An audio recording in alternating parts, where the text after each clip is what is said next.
आप सभी को मैं एक बात बता देता हूँ, सुन लीजिएगा कि 29 दिसंबर 2021 का पेपर जो सीबीटी हुआ था ऑनलाइन एग्जाम, इसमें ईवीएस पेडागोजी काफ़ी लॉन्ग क्वेश्चन पूछा है दोस्तों। और मेरे प्यारे साथियों, मैं आप सभी को बता दूं, लॉन्ग क्वेश्चन को कैसे आप करके आएंगे यदि आपके एग्जाम में पूछेगा तो, और डिफिनेट रूप से पूछेगा लॉन्ग क्वेश्चन, तो उसका मैं एक तरीका बताता हूँ, ट्रिक से और समझा के बताऊंगा, और जैसे मैं समझाऊंगा वैसे आप करके आएगा।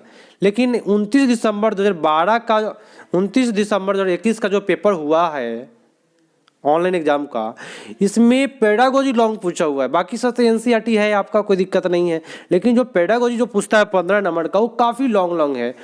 तो सभी का यहाँ आज मैं ऑपरेशन करने वाला हूँ मज़ेदार तरीका से, और नया साल है और आप लोग सीटेट का एग्ज़ाम देने जाने वाले हैं। तो चलिए शुरू करते हैं आज का क्लास काफ़ी मज़ेदार तरीका से। प्रथम क्वेश्चन है कि कक्षा 5 में पाठ किसके जंगल पर चर्चा करने के लिए अध्यापिका सूर्यमणि, देखिए सूर्यमणि है ना, झारखंड से संबंधित है, सुन लीजिए, याद रखिएगा, सूर्यमणि के सच्चे किस्से सुनाया। उनमें से एक केंद्र तुरंग की स्थापना की थी जो कि देखता था जमीन और जीविका की समस्या। तुरंग क्या था? तो जमीन और जीविका के समस्या पर आधारित था, क्योंकि तुरंग एक जंगल का नाम है और जंगल से लोग भोजन प्राप्त करते थे। तो भोजन प्राप्त बोले तो क्या, जीविका चलाते थे। ठीक है, तो एक सही है। लेकिन भूखमरी समस्या, वन की समस्या, देखिए कूट में दो ही सही करना है, तो कूट के हिसाब से जवाब देना पड़ता है। देखिए तुरंग जो है वह कुडुक संस्कृति की, कुडुक भाषा है वहाँ के, वहाँ जंगल को लोग तुरंग बोलते हैं कुडुक भाषा में। तुरंग संस्कृति की समस्या थी जो सूर्यमणि झारखंड का था, याद रखिएगा। तो आपका उत्तर ए और डी पर चला गया। अगला प्रश्न है, सुनिएगा मजेदार तरीका से। एक बार आप सभी कोई लाइक कर दे, क्योंकि मेरे यहाँ जो चलेगा ना वह कुछ अलग चलेगा। मैं आपको बता दूं कि काफ़ी यूट्यूब चैनल है जो वहाँ काफ़ी भीड़ लगे रहते हैं दोस्तों, काफ़ी भीड़। लेकिन कभी भी दोस्तों मैं आपको बता दूं कि आप 50,000 विद्यार्थी लाइव देख रहा है कि आप 50,000 सब पास कर जाएगा। देखिए एक तो समय अधिक लेता है, मैं भी देखा हूँ काफ़ी समय काफ़ी लेता है। मेरे यहाँ के ऑफलाइन में काफ़ी स्टूडेंट हैं जो लोग कहते हैं कि सर वहाँ पे काफ़ी समय ले लेता है, लेकिन आपके वीडियो में कम समय में अच्छा जाता है। और रियली रूप से बताऊँ, मैं काफ़ी सक्रिय रूप से बताता हूँ, कम समय में आपकी तैयारियाँ बेटर हो जाएगी। देखिएगा, आते हैं क्वेश्चन पर। निम्नलिखित में किसके सहयोग भावना से कार्य करने का अभिप्राय सीखा जा सकता है? भाई काम तो भाई परिवार से सीख सकते हैं, खेल परिवार से भी सीख सकते हैं दोस्तों। सारा ऑप्शन आपका सी में लगा हुआ है, परिवार, समाज, खेल। लेकिन प्रतियोगिता आपका गलत होता है। सबसे बेटर आप सी करके आइए, क्योंकि सभी ऑप्शन आपका सी में है। अच्छा, निम्नलिखित में कौन सा सामाजिक कीट नहीं है? सामाजिक कीट बोलते हैं, मैं आपको बता दूं, जो समूह में रहता है। समूह में चींटियां रहता है, समूह में दीमक रहता है, समूह में मक्खी रहता है, मधुमक्खी, मक्खी नहीं दोस्तों, मक्खी नहीं रहता है। यह समूह में नहीं रहता है भृंग दोस्तों, तो ये सामाजिक कीट नहीं है। मकड़ी भी सामाजिक कीट नहीं है, याद रखिएगा। मक्खी भी सामाजिक कीट नहीं है, मकड़ी, मक्खी, भृंग ये सामाजिक कीट नहीं है। अगला प्रश्न है, और मैं बता दूं, वलसाड शहर आपका महाराष्ट्र में है और हैदराबाद शहर तेलंगाना राज्य के सापेक्ष किस दिशा में है? तो मैं नक्शा बना करके बता देता हूं। यहाँ पे आपका तेलंगाना है और यहाँ आपका महाराष्ट्र का वलसाड है। किस दिशा में पड़ेगा? उत्तर पश्चिम दिशा में पड़ेगा दोस्तों। तो 64 का उत्तर आपका जो जाएगा, आइए ऑप्शन में देखिए, उत्तर पश्चिम जहां भी होगा उसको कर लेना है ना, उत्तर पश्चिम। चलिए, काफी लोगों का सही जा रहा है।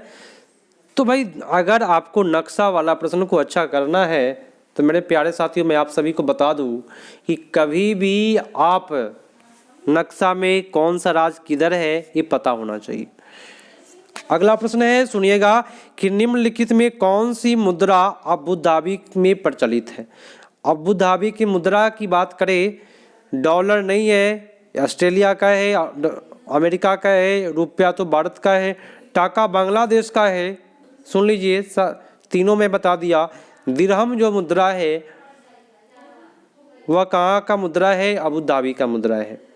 ठीक है, तो जिन लोगों ने सी किया उन सभी का सही जा रहा है। और आप लोग सुनते होइएगा कि चिराव नृत्य जो है वह कहाँ के लोग करते हैं। चलिए, काफ़ी लोग का उत्तर आना शुरू हो गया, मिजोरम में। इसका खासियत क्या है दोस्तों कि लोग जो है ना बांस के डंडी से ज़मीन पर पीट पीट कर बजाते हैं और लोग डांस करते हैं। फसल वाला नृत्य है। ठीक है, आपका उत्तर बी पर जाएगा। चिराव कहाँ का है? मिजोरम का। छत पर वर्षा के पानी का संरक्षण करके भौम जल को पुनः अवशोषित किया जाता था। इस पारंपरिक विधि का उपयोग निम्नलिखित में किस राज्य में किया गया था? बताए। जहां पे लोग छत का पानी इकट्ठा करने का काम करते हैं। देखिए दोस्तों, सबसे अधिक पानी का जो किल्लत है वह राजस्थान में है। काफ़ी लोग का यहाँ पे बी आंसर सही जा रहा है, बहुत अच्छी बात है। पेडागोजी अभी नहीं आया है दोस्तों, पेडागोजी आपका 76 नंबर से आएगा और मैं उसका ऑपरेशन ऐसा करूँगा ना, इतना लॉन्ग क्वेश्चन पूछा है ना पेडागोजी का, देख करके आपका दिमाग डोल जाएगा। लेकिन दोस्तों लॉन्ग भी पूछे घबराइएगा नहीं, मैं उसका तरीका बताऊंगा, वैसे वैसे आप करके आइए, दिक्कत नहीं होगी। भारत के निम्नलिखित राज्यों में ब्रह्मपुत्र नदी कहाँ से होकर के बहती है? भाई ब्रह्मपुत्र नदी कहाँ से होकर बहती है, ये जानकारियाँ ले लीजिए आप लोग। चलिए, तो ब्रह्मपुत्र नदी जो है मैं आप सभी को बता दूं कहाँ से होकर बहता है। अरुणाचल प्रदेश में प्रवेश करता है, क्योंकि ब्रह्मपुत्र नदी वह चाइना से आता है और सबसे पहले भारत में अरुणाचल प्रदेश में प्रवेश करते हुए असम में जाएगा आपका। ठीक है, याद रखिएगा, ब्रह्मपुत्र नदी अरुणाचल प्रदेश से प्रवेश करता है। अरुणाचल प्रदेश, असम, इससे ब्रह्मपुत्र नदी सटा हुआ है। अगला है कि भावी पीढ़ी में समाजीकरण के परिवार की महत्वपूर्ण भूमिका होती है। तो इस परिस्थिति में परिवार माध्यम है क्या चीज़ का? आप सभी को पता है दोस्तों, परिवार जो होता है ना, ये समाजीकरण का प्राथमिक कारक है। इसमें कोई गलती नहीं करेंगे। यहाँ पे द्वितीय कारक में आपका विद्यालय आता है, विद्यालय, धार्मिक संस्थान, मीडिया, ये सब द्वितीय होता है दोस्तों। अगला प्रश्न है कि वातावरण को बचाने की आवश्यकता के लिए कई आंदोलन को समर्थन मिला है। वातावरण को बचाने के लिए तो निम्नलिखित में 1970 में एक चला था आंदोलन, उसका नाम था चिपको आंदोलन। उसमें निर्णायक भूमिका किसने निभाया, ये बताइए आप लोग। तो चिपको आंदोलन आप सभी को पता है, सुंदरलाल बहुगुणा है ना, सुंदरलाल बहुगुणा है। मेधा पाटिकर अगर आपसे पूछे तो नर्मदा बचाओ आंदोलन से संबंधित है, तो ये आपका पूछता है नर्मदा और सुंदरलाल बहुगुणा के बारे में। याद रखिएगा, काफ़ी बेटर तरीका से मैं आपको समझाऊंगा। मेरे यहाँ दिक्कत की संभावना ही नहीं है, ऑफलाइन भी क्लास चलता है, काफ़ी बेटर रिजल्ट आता है। चलिए, अगला प्रश्न है दोस्तों, आप सभी से रिक्वेस्ट है कि आप लोग शेयर करके अपने फ्रेंड को बुला लीजिए कि क्लास चल रहा है मज़ेदार तरीका से। क्वेश्चन क्या कहता है सुनिएगा कि महाराष्ट्र, मध्य प्रदेश और गुजरात में बड़े बड़े बांधों का निर्माण का कारण स्थानीय लोग अपने प्रकृति आवास को छोड़ना पड़ा। जब बांध बढ़ेगा, मान लीजिए आपके घर के बगल में बांध बनाएगा तो घर तो थोड़ा सा दूर बनाना पड़ेगा, आपको छोड़ना पड़ा। और इस प्रकार की गतिविधि को क्या कहते हैं? देखिए दोस्तों, अगर बांध बना दिया जाए, अगर यहाँ आपका घर था, यहाँ आपको बांध बना दिया जाए तो क्या होगा? क्या होगा भाई? यहाँ अगर बांध बना दिया जाए तो क्या होगा, आप लोग बताएं। तो जब यहाँ घर है, यहाँ बांध बना दिया जाए तो वहाँ के लोग हट करके दूसरे जगह चले जाएंगे, और दूसरे जगह जाना को क्या कहते हैं? विस्थापन। ठीक है, आपका उत्तर क्या होगा? विस्थापन मार के आइएगा। स्थानांतरण नहीं दोस्तों, स्थानांतरण होता है एक जगह से दूसरे जगह, और अंदर आना, यहाँ बाहर जाना गलत जा रहा है। ठीक है, स्थानांतरण तो होगा ही, अगर स्थानांतरण केवल आता तो सही जाता, लेकिन यहाँ लिखकर अंदर आना, बाहर जाना, तबादला, ये कोई नौकरी नहीं है दोस्तों, विस्थापन हुआ है, घर एक जगह से दूसरे जगह। तो स्थानांतरण भी कहेंगे, लेकिन केवल स्थानांतरण रहे तो बेटर होगा। हमें पके हुए भोजन को खुला या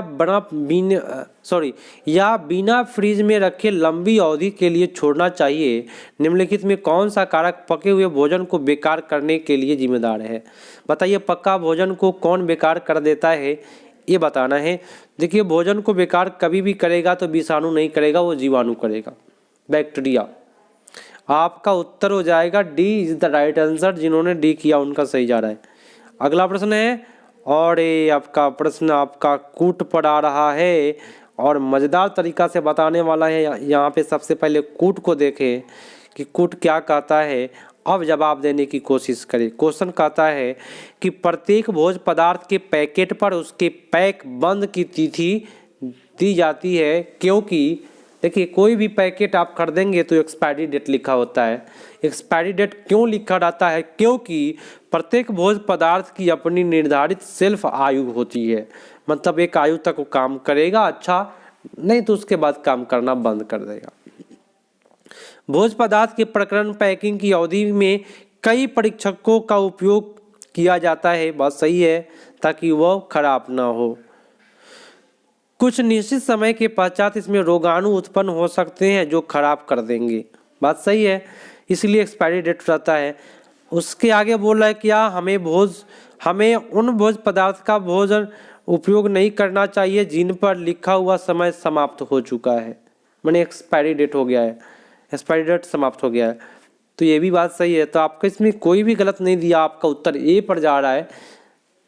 ए इज द राइट आंसर। अगला है, मच्छरों के प्रजनन की रोकथाम के लिए कई विधियां प्रस्तावित की जाती है। तो निम्नलिखित में वह विधि ज्ञात कीजिए जो मच्छरों के प्रजनन को नहीं रोकती है, बताएं। देखिए दोस्तों, अगर आप इस कोई कमरा में सोए हैं और मच्छरदानी लगा लीजिएगा तो क्या मच्छर प्रजनन नहीं करेगा? क्या मच्छर बाल बच्चा पैदा नहीं करेगा? नहीं दोस्तों, मच्छरदानी लगाने से प्रजनन नहीं रुकता है ना। तो क्या कह रहा है कि प्रजनन नहीं रोकती है, तो कूलर के पानी सप्ताह में कम से कम 2 बार बदलेंगे, प्रजनन रुक जाएगा। ठीक है, नहीं रोकने वाला खोजना है। तालाब में मछली डाल दे, जो कि मछली गम्बूसिया मछली है जो मच्छर के लार्वा को खाता है, इससे भी प्रजनन रुक जाएगा। लेकिन दोस्तों, मच्छरदानी के प्रयोग से क्या मच्छर प्रजनन रोक देगा क्या? कि नहीं, तुम मच्छरदानी लगा दिया तो मेरा प्रजनन नहीं होगा, ऐसा कोई बात नहीं दोस्तों। कभी भी प्रजनन मच्छरदानी लगाने से नहीं रोकेगा। और तेल डाल देंगे तो मर जाएगा। तो सबसे बेटर आपका उत्तर नेगेटिव पूछ रहा था, सी इज द राइट आंसर। अगला प्रश्न है, और ये प्रश्न भी मज़ेदार है, सुनिएगा, क्योंकि कूट वाले प्रश्न जो होते हैं काफ़ी मज़ेदार होते हैं। दस्त के रोगियों को चिकित्सा परामर्श देता है कि वह अधिक मात्रा में जल उबालकर या ठंडा किया हुआ पानी, उसमें चुटकी भर नमक या थोड़ी सी चीनी मिलाकर पिए। देखिए, दस्ती ठीक होता है इससे। केवल चीनी वाला पानी आंत को नहीं सोखता है, ये बात सही है, इसीलिए कहता है। चीनी और पानी का मिश्रण सरलतम से सोखा जा सकता है। चीनी और पानी वाला मिश्रण सरलता से सोखा जा सकता है, ये बात क्या बोल रहा है यहाँ पे? सही है। और उबालने पर पानी जीवाणु रहित हो जाता है, वह सही है। आपका उत्तर ए बी सी हो जाएगा।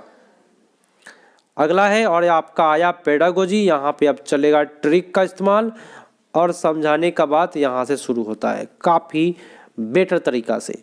आइए क्वेश्चन पाते हैं। चलिए शुरू करते हैं। कक्षा 3 में हमारा भोजन नामक अध्याय को पढ़ाते समय शिक्षक जोसेफ विद्यार्थियों से आपस में चर्चा करने के लिए कहता है कि उनमें कल क्या खाया था। मान लीजिए आप टीचर हैं, आप अपने बच्चों को बोल रहे हैं कि भाई चर्चा करो कि कल ने क्या खाया था। इस चर्चा का उद्देश्य क्या है? अपने साथियों को साझा करना कि उसने क्या खाया, ये उद्देश्य तो नहीं है। भोजन में विविधता के पहलुओं को समझना, बस समझे कि नहीं? क्या खाया था, सब बच्चा अलग अलग बताएगा कि सर मैंने ये खाया। तो ये क्या हो गया? भोजन का विविधता हो गया दोस्तों। यहाँ पे संतुलित आहार से मतलब नहीं है सबसे बेटर आपका उत्तर बी पर चला जाएगा। ठीक है, कोई अगर दिक्कत परेशानी हो तो कमेंट जरूर करिएगा, मैं आपके हर एक कमेंट का जवाब दूंगा और देता हूं। तो दोस्तों कमेंट करिएगा कि कैसा मेरा सेशन लगता है आप लोगों को। क्वेश्चन क्या कहता है कि कक्षा 4 में 5वां अध्याय अनीता मधुमक्खिया में अनीता कुशवाहा का नाम एक लड़की की सच्ची कहानी है। दोस्तों मैं बता दूं, अनीता कुशवाहा मधुमक्खी पालन से संबंधित है।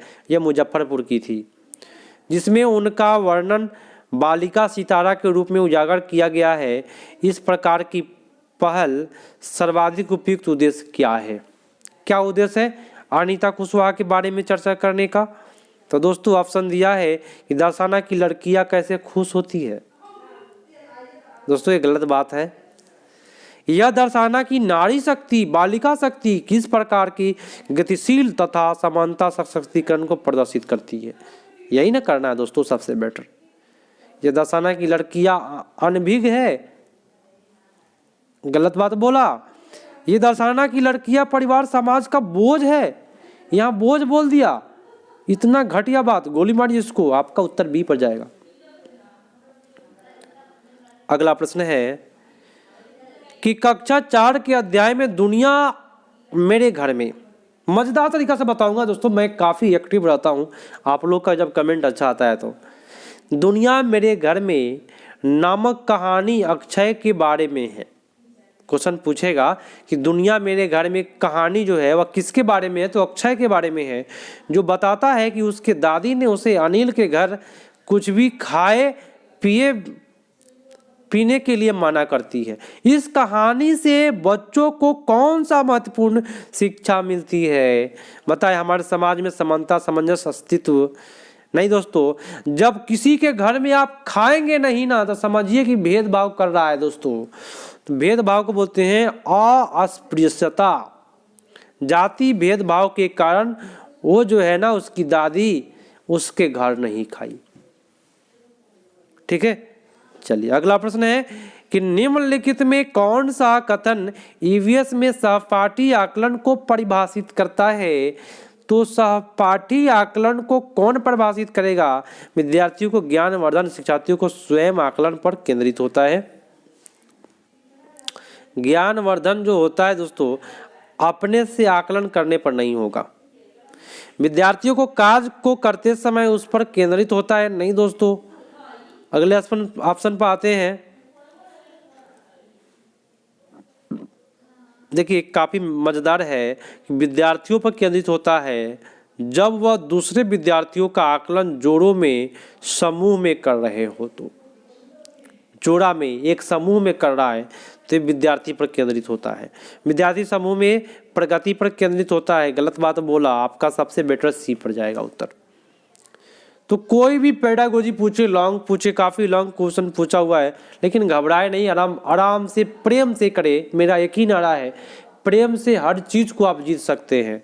क्वेश्चन क्या बोलता है सुनिएगा कि कक्षा 3 के अध्याय हम चीजें कैसे बनाते हैं में दीपावली की कहानी किस पर केंद्रित है? तो मेरे दोस्तों शरीर के श्रम और मर्यादा की अवधारणा, ये मर्यादा और श्रम वाला काम पर नहीं जाएंगे हम लोग, गलत जाता है। समान कार्य के लिए समान वेतन सबसे अच्छी बात है, जो भारत के हर एक नौकरी में लागू होना चाहिए दोस्तों, समान काम समान वेतन। लेकिन दोस्तों एक हम चीजें कैसे बनाते हैं, दीपावली की कहानी वाला घरेलू काम काज में लिंग संबंधित भेदभाव की अवधारणा और व्यवसाय की अवधारणा, व्यवसाय यहाँ पे गलत है। तो कक्षा 3 में हम चीजें कैसे बनाते हैं दीपावली कहानी किस पर केंद्रित है? तो मैं आपको बता देता हूँ, ये जो है ना दीपावली कहानी जो केंद्रित है वह घरेलू काम काज में लिंग भेदभाव की अवधारणा पर। इस कहानी में लिंग भेदभाव का चर्चा किया गया है या कोई पेडागोजी नहीं है दोस्तों, इस कहानी में यही चर्चा किया गया है और ये आपको पता होना चाहिए। तो क्वेश्चन पूछेगा लिंग भेदभाव की अवधारणा किस कहानी में है? तो हम चीजें कैसे बनाते हैं। आपका उत्तर सबसे बेटर सी पर जाएगा। चलिए अगले प्रश्न पर आते हैं। काफी लॉन्ग क्वेश्चन है, देख सकते हैं आप लोग। क्वेश्चन क्या कहता है सुनिए कि मौखिक इतिहास समाज के विशिष्ट समूहों के अनुभव का समन्वय करने का महत्वपूर्ण साधन है। इस संदर्भ में इंगित कीजिए कि कौन सा कथन इसके उपयोग को सबसे अच्छी तरह दर्शाता है। सबसे अच्छा कौन सा दर्शाएगा? मौखिक। तो ऑप्शन बोला है कि शिक्षक छात्र को भारत की स्वतंत्रता से संबंधित ऐतिहासिक तत्वों को याद करने के लिए, ये आपका गलत बोला। आपका ऑप्शन नंबर बी पर आते हैं कि शिक्षक छात्रों को भारत के इतिहास में मौखिक प्रस्तुतिकरण करने के लिए कहते हैं। मौखिक प्रस्तुतिकरण करने के लिए कहते हैं, नहीं दोस्तों। सबसे बेटर जो ऑप्शन होता है वह बच्चे के वास्तविक जीवन से होता है, और शिक्षक अपने छात्रों को दादा दादी क्या हो जाएगा? तो वास्तविक जीवन वाला हो जाएगा। नाना नानी स्वतंत्रता संग्राम के अनुभव को एकत्र करने के लिए कहते हैं। सबसे बेटर आपका ये होगा, इसमें बच्चा अपना वास्तविक जीवन से जुड़ा हुआ है, तो सबसे बेटर आपका उत्तर जो जा रहा है सी पर जा रहा है। अगला प्रश्न है, और ये शायद कूट है, देख लीजिए पहले। कूट को कभी भी देख करके जवाब दे कि कितना सही करना है। इसमें 2 ही सही करना है, और देख लीजिए 2 में कौन कौन सही जाता है। स्थानिक विशेष को समझने के लिए बच्चे के मानचित्र बनाने की कला का ज्ञान आवश्यक है। प्रस्तुत वाक्यों में कौन सा मानचित्र के बारे में सही है? मानचित्र सदैव यह मानकर बनाया जाता है कि किसी व्यक्ति के स्थान को जमीन से देख रहा है, जमीन से देख रहा है। गलत बात बोला, ठीक है। अब आइए बी वाले ऑप्शन पर। वस्तुओं, दीवारों, सड़कों आदि को हम चिन्ह के द्वारा प्रयोग करते हैं। मानचित्र में कहीं भी चिन्ह दिया जाता है। अगर वह रेल का पटरी है तो इस प्रकार का चिन्ह मानचित्र में मिलेगा, ठीक है। स्थान, दूरी को, वह वास्तविक दूरी को माप कर उन्हीं को दर्शाता है। देखिए मानचित्र में वास्तविक दूरी को वही नापता है। मानचित्र में उत्तर दिशा सदैव ऊपर की ओर होता है। बात सही बोला। मानचित्र में कभी भी उत्तर दिशा ऊपर की ओर होता है, तो आपका उत्तर बी और डी केवल जा रहा है सही। अगला है कि निम्नलिखित में कौन सा साधन जल के अभाव और इसकी क्षेत्र पर पड़ने वाले प्रभाव की चर्चा का सर्वोत्तम माध्यम है? सबसे बेटर माध्यम बता दीजिए जल के अभाव के लिए। तो मेरे दोस्तों पाठ्य पुस्तक से नहीं हो पाएगा, विश्वकोश वर्ड डिक्शनरी से नहीं हो पाएगा, सुनने वाले चीज़ से नहीं होगा, समाचार पत्र से आप ना जो पेपर है उससे जल के अभाव के बारे में सबसे बेटर तरीका से आप लोगों को जागरूक कर सकते हैं, ठीक है। सबसे बेटर आपका समाचार पत्र होगा। अगला है कि विद्यार्थियों के ईवीएस सीखने और संदर्भ में निम्नलिखित में कौन सा कथन सही है? देखिए दोस्तों, विद्यार्थी के लिए ईवीएस में सबसे कथन कौन सा? विद्यार्थी रिक्त पात्र को कोरे कागज की भांति होते हैं। क्या विद्यार्थी रिक्त पात्र कोरे कागज की तरह होता है? मतलब बच्चा कुछ नहीं जानता है, ये बात गलत बोला, ठीक है। यहाँ बोला कि विद्यालय में ही विद्यार्थी एक समान होते हैं। क्या सभी विद्यार्थी एक समान होते हैं? ये भी बात गलत बोला। तो भाई ऐसे ऐसे क्वेश्चन का तो गोली मार दिया जाएगा, ऐसे ऐसे ऑप्शन देगा तो आप लोग छोड़िएगा नहीं। विद्यार्थी रैखिक रूप से सीखते हैं, ये रैखिक वर्ड गलत है। विद्यार्थी सीखने का तरीका पेचीदा होता है और प्रत्येक बच्चा अद्वितीय होता है, माने एक अलग ही होता है। वह परिस्थितियों से सीखना और प्रतिक्रिया अपने ढंग से देता है और सीखेगा, लेकिन प्रतिक्रिया जो देगा ना अपना ढंग से देगा, तो इसको सबसे बेटर मानेंगे। देखिए कभी भी बच्चा वाला ऑप्शन को करेंगे जो बच्चा के हित में अधिक हो सही। अगला प्रश्न है कि विद्यार्थियों के सीखने का मूल्यांकन करने के लिए पोर्टफोलियो एक महत्वपूर्ण उपकरण है। निम्नलिखित में पोर्टफोलियो को सर्वाधिक उपयुक्त तरीका से परिभाषित करता है। पोर्टफोलियो क्या करता है ये बताना है। विद्यार्थियों के विषय में जानकारी और स्वाभाविक परिवेश में एकत्र होती है, उसके आधार पर शिक्षकों का अवलोकन होता है। शिक्षक का अवलोकन होता है पोर्टफोलियो में, ये बात गलत बोला भाई। यहाँ पे एक निश्चित समय में एकत्र होता है, ये भी गलत बोला। व्यवस्थित ढंग से व्यवहार और अंकित करना, जिसमें विशिष्ट पहलू पर ध्यान देंगे, अब बाकी पहलू पर ध्यान नहीं देंगे, ये भी बात गलत बोला। तो पोर्टफोलियो में क्या होता है, तो एक निश्चित समय में विद्यार्थियों के कार्य को एकत्र करना, अधिकतर दिन प्रतिदिन कार्य और विद्यार्थियों को सर्वोत्तम कार्य को चुन लेना, ये सबसे बेटर माना जाएगा। अगला प्रश्न है कि एक सेकेंड, कक्षा में विरोध की परिस्थिति अक्सर उजागर होती है। जब कोई छात्र किसी सामाजिक संस्कृति विषय पर चर्चा प्रारंभ करता है, तब एक शिक्षक के रूप में आपकी क्या प्रतिक्रिया होगी? बताए क्या प्रतिक्रिया होगी? आप छात्र से कहेंगे कि ध्यान भंग न करे एवं अध्ययन के विषय पर केंद्रित करे। ये बात गलत बात है कि बच्चा को ध्यान भंग मत करो, नहीं तो पीट देंगे, थोड़ देंगे। ऐसे बात गलत होता है दोस्तों। छात्रों से कहेंगे कि वह कक्षा के उपरांत आपसे इस विषय पर चर्चा करे। कक्षा के उपरांत, कक्षा के बाद में चर्चा नहीं करना है। जिस समय में पढ़ाई हो रहा है ना, उसी समय में चर्चा करना है। छात्र से कहेंगे कि अपने माता पिता से पूछकर विद्यालय में इस विषय को न उठाए। ये भी बात गलत बोला। यहाँ पे जा रहा है सही आपका कि छात्रों से कहेंगे कि अपने अनुभव का साझा करो। कक्षा में इस विषय को समझ करना। बच्चा को कभी भी छूट देना है कि बताओ कि तुम क्या जानते हो, तो अपने अनुभव का साझा करेगा बच्चा। सबसे बेटर आपका उत्तर डी पर। अगला है कि एक अध्यापिका की इच्छा है कि उसके छात्रों में वनस्पति के बारे में समझ विज्ञान विकसित हो। इसके लिए निम्नलिखित में क्या करना चाहिए? बताएं क्या करना चाहिए? छात्रों को पौधे का नाम कंठस्थ करवाएंगे? नहीं दोस्तों, ऐसी कोई बात नहीं है। अब कहेंगे छात्रों से कहेंगे कि विभिन्न प्रकार के पौधे के बारे में अपने माता पिता से पूछे। मेरे दोस्तों ये भी आपका गलत होगा, माता पिता से पूछे। छात्रों को अपने साथ विद्यालय के बगीचे में चलने के लिए कहेंगे। देखिए प्रत्येक विद्यालय में छोटा मोटा बगीचा, फुलवाड़ी होता है और वहाँ पे पौधे की पहचान करने के लिए कहेंगे, तो बच्चा रोज देखेगा और वास्तविक जीवन से देखेगा, है ना, अपने अनुभव से बताएगा वहाँ पे। सबसे बेटर आपका उत्तर जो जा रहा है सी पर जा रहा है। अगला है कि भाई कूट है शायद, तो सबसे पहले कूट का तो ऑप्शन देखा जाए, तब ही कूट को कुछ किया जाए तो बेटर है ना। चलिए कूट देख लिए ना, लगभग 2 ऑप्शन सही करने हैं, 1-2 ऑप्शन। अब आइए क्वेश्चन कहता है कि कक्षा 3 को संचार के माध्यम से पढ़ाते समय फराह अपने छात्रों में अन्वेषण को प्रोत्साहित करने के लिए निम्नलिखित में कौन सा नीति का उपयोग करेगा?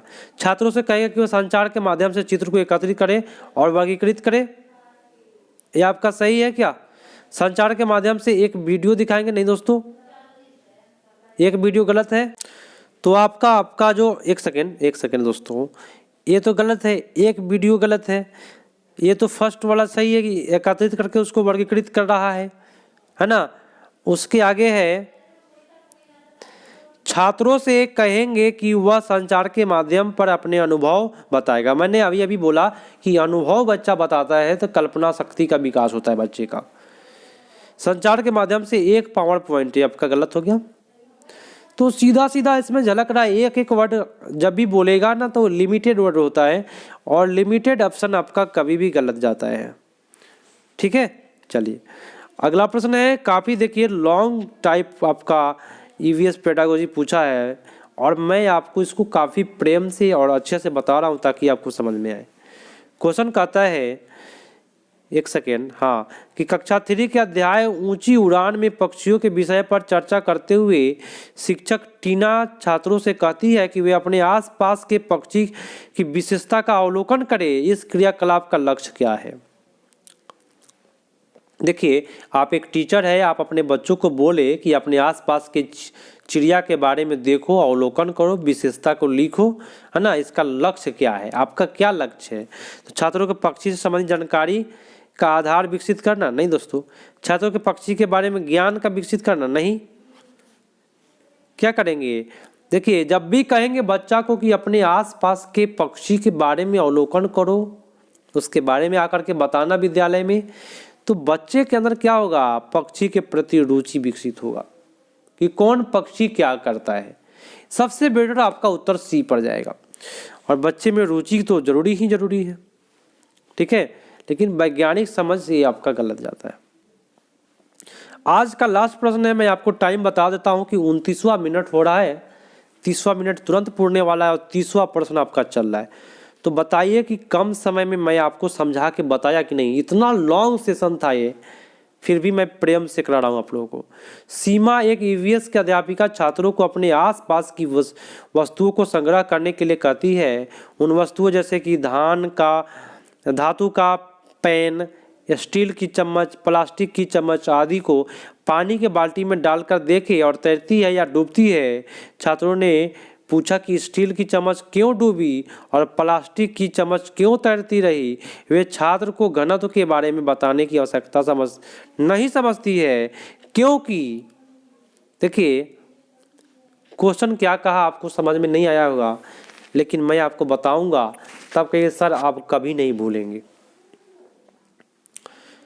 देखिए क्वेश्चन कहा कि मान लीजिए आप एक बाल्टी लिए, 2 बाल्टी ले लीजिए। एक बाल्टी में, दोनों बाल्टी में पानी डाल दीजिए। दोनों बाल्टी में आप क्या करिए, पानी डाल दीजिए।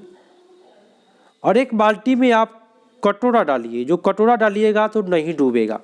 और एक बाल्टी में आप एक कील डाल दीजिए, तो कील डालेंगे तो डूब जाएगा। मेरे दोस्तों सुनिएगा, जब भी कील डालेंगे ना तो ये कील जो है ना, ये कील डूब जाएगा।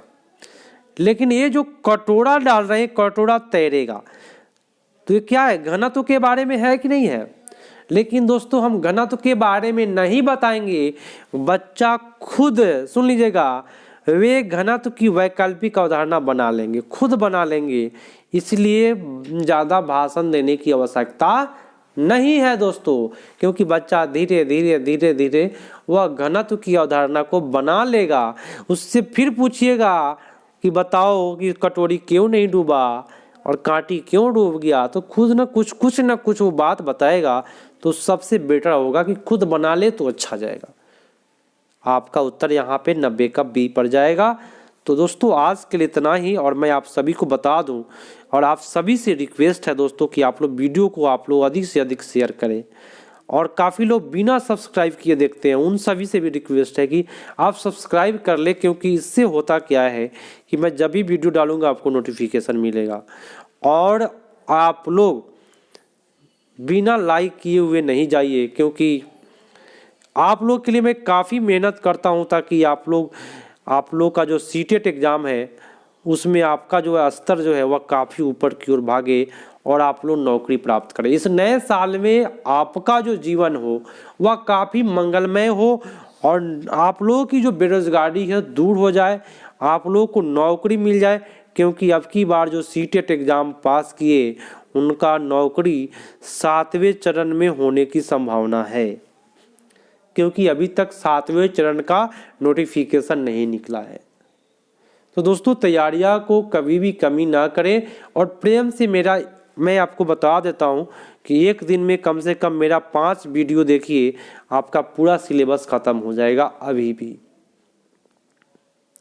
और देखिए दोस्तों यूट्यूब में एक सिस्टम होता है, आप 1.5 के स्पीड करके देखिए, 1.5 के स्पीड करके आप देखिए वीडियो को, आराम से समझ में आएगा, दिक्कत नहीं होगा। कम समय में 5 से 10 वीडियो आप एक दिन में मेरा देख लेंगे, और पूरा सिलेबस आपका मैं पढ़ाया हूँ। तो दोस्तों मिलते हैं अगले पार्ट में, तब तक के लिए धन्यवाद, जय हिंद।